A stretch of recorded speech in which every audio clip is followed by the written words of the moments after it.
నిశ్శబ్దాన్ని చీల్చుకుంటూ నింగిని బద్దలు కొట్టుకుంటూ కనిరెప్ప వేసేలోపు మృత్యువులా ముంచుకొచ్చే ఒక విధ్వంసక అస్త్రం.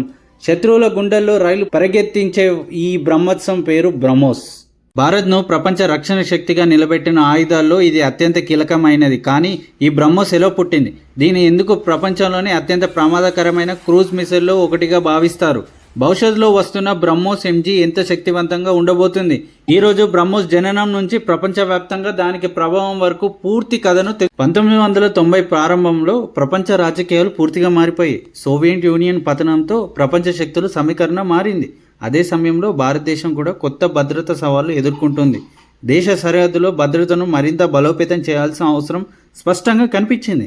ఆధునిక యుద్ధాలు కేవలం సైనికుల సంఖ్యతో గెలవబడవు. అత్యాధునిక సాంకేతిక వేగవంతమైన ప్రతిస్పందన, ఖచ్చితమైన ఆయుధాలే విజయాన్ని నిర్ణయిస్తాయి.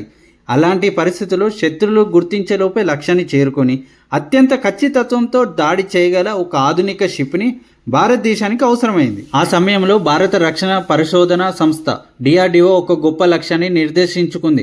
భారత ప్రపంచ స్థాయి సూపర్సోనిక్ క్రూజ్ మిసైల్ను అభివృద్ధి చేయాలని నిర్ణయించింది. అయితే అలాంటి సాంకేతికను అభివృద్ధి చేయాలంటే అంత సులభం కాదు. దానికి అత్యున్నత ఇంజనీరింగ్ నైపుణ్యం, పరిశోధనలో అనుభవం, అలాగే అంతర్జాతీయ స్థాయిలో సహకారం అవసరమయ్యాయి. భారత శాస్త్రవేత్తలు ఒక విషయం స్పష్టంగా అర్థం చేసుకున్నారు. భవిష్యత్తు యుద్ధాల్లో బలమైన దేశంగా నిలవాలంటే ప్రపంచ స్థాయి సాంకేతికతను స్వయంగా అభివృద్ధి చేయాల్సిందే. అదే ఆలోచన తర్వాత భారత రక్షణ చరిత్రలో ఒక కొత్త అధ్యాయానికి నాంది పలికింది. అక్కడే ఒక చారిత్రక నిర్ణయం తీసుకోబడింది. భారత ఒక శక్తివంతమైన భాగ్యస్వామిని వెతికింది. ఆ నిర్ణయమే ప్రపంచం మొత్తం గుర్తించే ఒక క్షిపణి జన్మకు కారణమైంది. సమయంలో రష్యా క్షిపణి సాంకేతికతను ప్రపంచంలోనే అత్యంత అనుభవం కలిగిన దేశాల్లో ఒకటి. మరోవైపు భారతదేశానికి ప్రతిభావంతమైన శాస్త్రవేత్తలు, దూరదృష్టి మరియు స్వదేశీ రక్షణ వ్యవస్థలు నిర్మించాలనే బలమైన సంకల్పం ఉన్నాయి. రెండు దేశాలు బలాలు కలిసినప్పుడు ఒక చారిత్రక ప్రాజెక్టుకు పునాది పడింది. 1998లో భారత్, డిఆర్డిఓ మరియు రష్యాకు చెందిన ఎన్పిఓ కలిసి బ్రహ్మోస్ ఏరోస్పేస్ అనే సంయుక్త సంస్థకు స్థాపించాయి. ఇది కేవలం ఒక వ్యాపార ఒప్పందం కాదు. రెండు దేశాల సాంకేతిక పరిజ్ఞానం, అనుభవం మరియు భవిష్యత్తు దృష్టి కలిసిన ఒక చారిత్రాత్మక భాగ్యస్వామ్యం. ఈ కొత్త క్షిపణికి కూడా ఒక ప్రత్యేకమైన పేరు పెట్టారు. అదే బ్రహ్మోస్.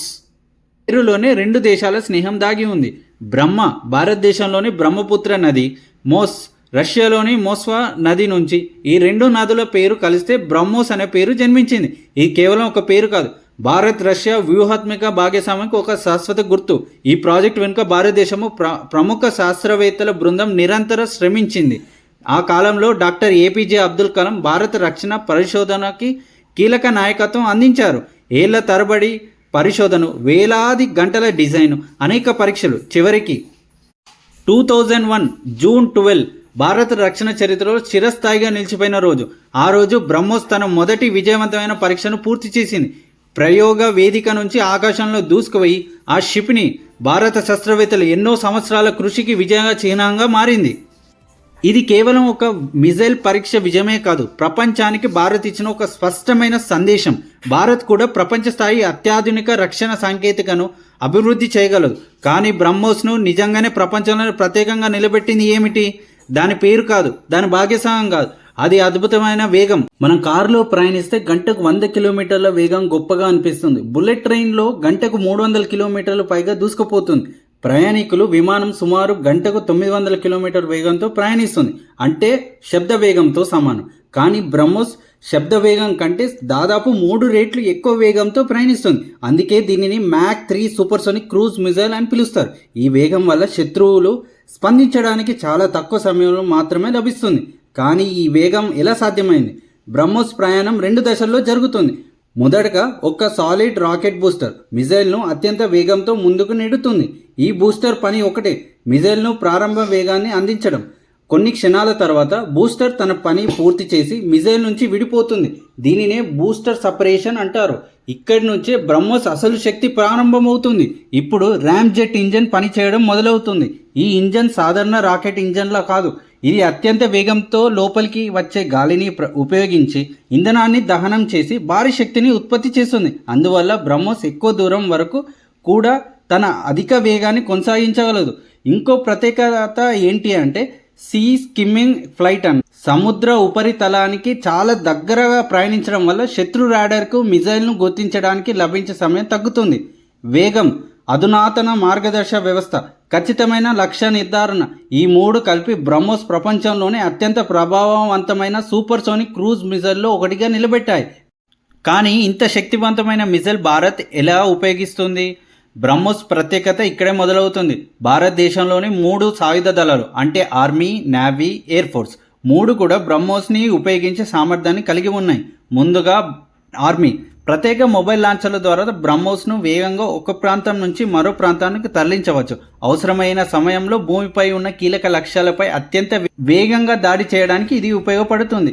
ఇప్పుడు భారతీయ నేవీ భారత్ యుద్ధ నౌకలపై అమర్చిన బ్రహ్మోస్ సముద్రంలో ఉన్న లక్ష్యాలపై లేదా అవసరమైతే భూభాగంలో ఉన్న లక్ష్యాలపై కూడా దాడి చేసే సామర్థ్యాన్ని అందిస్తుంది. ఈ వ్యవస్థ ప్రధాన వలన ఇప్పుడు ఎయిర్ ఫోర్స్ ప్రత్యేకంగా మార్పులు చేసిన సుకోయ్ 30 MKI యుద్ధ విమానాల నుంచి బ్రహ్మోస్ని ప్రయోగించవచ్చు. భూమి, సముద్రం, గగనం 3 వేదికల నుంచి ప్రయోగించగల సామర్థ్యమే బ్రహ్మోస్ను భారతీయ సాయుధ దళాలకు అత్యంత బహుముఖ ఆయుధ వ్యవస్థగా మార్చింది. భారత్ ఇక్కడితో ఆగలేదు. భవిష్యత్ యుద్ధాలను దృష్టిలో పెట్టుకొని బ్రహ్మోస్ ఎన్జీ అంటే నెక్స్ట్ జనరేషన్ బ్రహ్మోస్ అభివృద్ధి పనులు కొనసాగుతున్నాయి. ఇది ప్రస్తుతం ఉన్న బ్రహ్మోస్తో పోలిస్తే చిన్న పరిమాణంలో, తక్కువ బరువుతో, మరింత ఆధునిక ఎలక్ట్రానిక్స్ వ్యవస్థతో రూపొందించబడుతుంది. దీనివల్ల భవిష్యత్తులో మరిన్ని యుద్ధ విమానాల్లో దీన్ని సమీకరించే అవకాశం ఉంటుంది. ఇప్పుడు ప్రపంచం కూడా బ్రహ్మోస్ వైపు ఆసక్తిగా చూస్తుంది. 2022లో ఫిలిప్పీన్స్ బ్రహ్మోస్ను కొనుగోలు చేయడానికి ఒప్పందం కుదుర్చుకున్న తొలి విదేశీ దేశంగా నిలిచింది. 2026లో ఇండోనేషియా. ఇది భారత రక్షణ ఎగుమతి చరిత్రలో ఒక కీలక ఘట్టం. ఎందుకంటే ఇది కేవలం ఒక మిజైల్ విక్రయం కాదు, భారత్ అభివృద్ధి చేసిన రక్షణ సాంకేతికతపై ప్రపంచం ఉంచిన నమ్మకానికి నిదర్శనం. ఈ విజయంతో భారత్ ప్రపంచ రక్షణ పరిశ్రమలో తన స్థానాన్ని మరింత బలపరిచింది. కానీ బ్రహ్మోస్ విజయానికి అసలు అర్థం ఏమిటి? ఇది కేవలం ఒక యుద్ధ వ్యవస్థేనా, లేక భారతదేశం ప్రపంచానికి ఇస్తున్న ఒక వ్యూహాత్మక సందేశమా? ఒకప్పుడు అత్యాధునిక రక్షణ సాంకేతిక కోసం భారత్ ఇతర దేశాలపై ఎక్కువ ఆధారపడేది. కానీ ఈరోజు పరిస్థితి పూర్తిగా మారింది. భారత్ ఇప్పుడు కేవలం ఆయుధాలను కొనుగోలు చేసే దేశం మాత్రమే కాదు, అత్యాధునిక రక్షణ సాంకేతికను అభివృద్ధి చేసి ప్రపంచానికి అందించే దేశంగా మారుతుంది. ఈ మార్పుకు బ్రహ్మోసే సాక్షి. ఇది కేవలం ఒక మిజైల్ కాదు, వేలాది భారతీయ శాస్త్రవేత్తల కళ, ఇంజనీర్ల అంకితభావం, సైనికుల విశ్వాసం మరియు దేశ సంకల్పానికి ప్రతీక.